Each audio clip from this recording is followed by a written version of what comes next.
Today is a rather difficult feast to have plopped right at the beginning of the Christmas season. But at the same time, historically, it would have been tied to the nativity story of Jesus. We, kind of often picture all of those things happening within a week's time or so. The shepherds show up, the angels show up, the shepherds show up, the magi show up, everything happens because we're used to, truncating it into just a couple of weeks' time. But more than likely, a lot of this happened over a period of months and even a couple of years before the Holy Family fled to Egypt, to protect Jesus. In any case, you could imagine this is playing out. The Magi, don't give all the information to Herod that he wanted under the guise of wanting to go to pay homage himself to this new king. He really wanted to figure out a way to get rid of this person who would be, in an earthly sense, in his mind, a competitor for the throne. We see what happens, though, when one gets overwhelmed by one's own self-interest. Herod is the example of the one who could not look beyond himself. He could only see his own wants, his own needs, maintaining his status, his position, even though, really, when you look at it objectively, he was a mere puppet king, still, at the behest of the Roman Empire.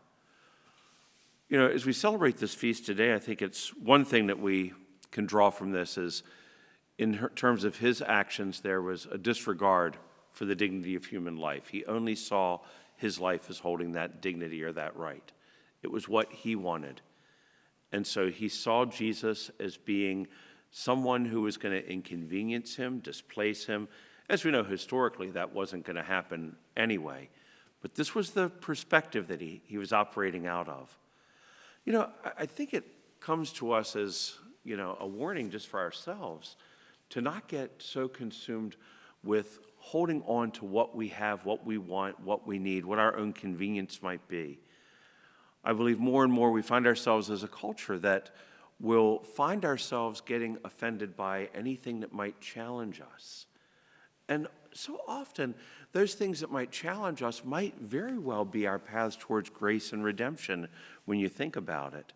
How many times have we had things in our lives that have gone not planned the way that we would like it, and then found out later on that was maybe one of the avenues to a great blessing in our lives? I always, would joke to my mother, I was your unplanned blessing. And she says, yeah, blessing, all right, of course. But that's the thing we have to hold on to, is that what Herod was lacking, I believe, was just a basic trust in God. Had he had that, he would not have seen Jesus as a competitor.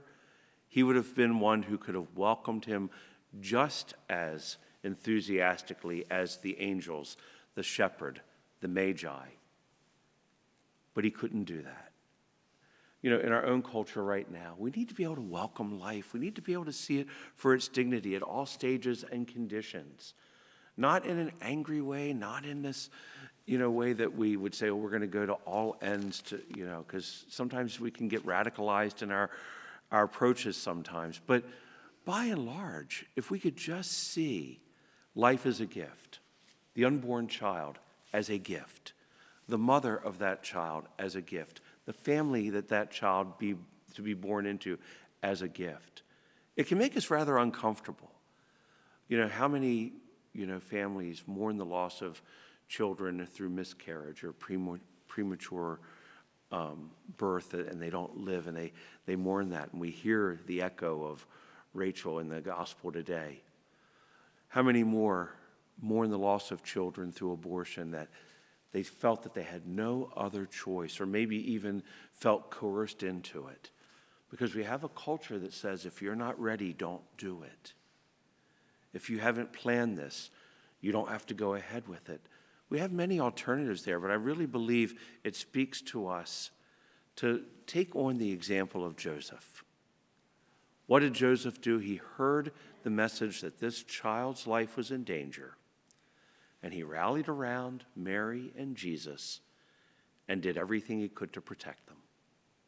He got that child out of harm's way, took them to a foreign land, to Egypt. Talk about inconvenience. Had they not done enough traveling, he'd already traveled with Mary pregnant from Nazareth to Bethlehem. Not an easy journey in itself. Can you imagine making that journey not by hopping on the bus as we would today, or a plane or whatever, but basically, okay, let's get that donkey again. This time we've got a little infant in tow as well, and we're going down to Egypt. You know, he did it because that was what was required. That was what was necessary. My friends, we honor the memories of those children, those little boys whose lives were sacrificed. At the same time, I believe it behooves us to recognize the worth of all human life. The life of every unborn child, the life of every child that's been lost to miscarriage, the mothers, the families, the people who wander our streets homeless and hungry, who battle the cold of winter, those who are terminally or chronically ill, and sometimes those even to a point where they're growing despondent and thinking that the only way to alleviate the pain is to just depart the world. And we put labels on it like mercy killing or physician-assisted suicide. If we could instill, not just in our minds that the life of every other person has value, but that each of our lives personally has value, that we have a purpose. God will take us when it's time for God to take us. In the meantime, if we could welcome that human life in the sick person that we visit, in the unborn child in his or her mother's womb, in the kitchen line at the soup kitchen, even the ones who may be guilty as sin, who find themselves incarcerated. Every life comes from God. Every life has value. Every life is redeemable. And every circumstance God can use somehow to bring about some good. One of my favorite scriptures from Romans, all things work together for good, for those who love God and are called according to his purpose. Had Herod been able to see this as some way that God was working for good, he certainly had no idea what that looked like. We know now. Imagine how different Herod's life would have been. He missed it. Let's not make the same mistake. Instead, let's keep our eyes open to the possibility of what God could be doing, working, the miracle that he might work through any situation in which we find ourselves, particularly if it causes us some discomfort, some inconvenience, maybe even some trepidation. And turn that over to God, and let's see what God can do with it. Amen? Let's turn to the Lord now as we offer our prayers.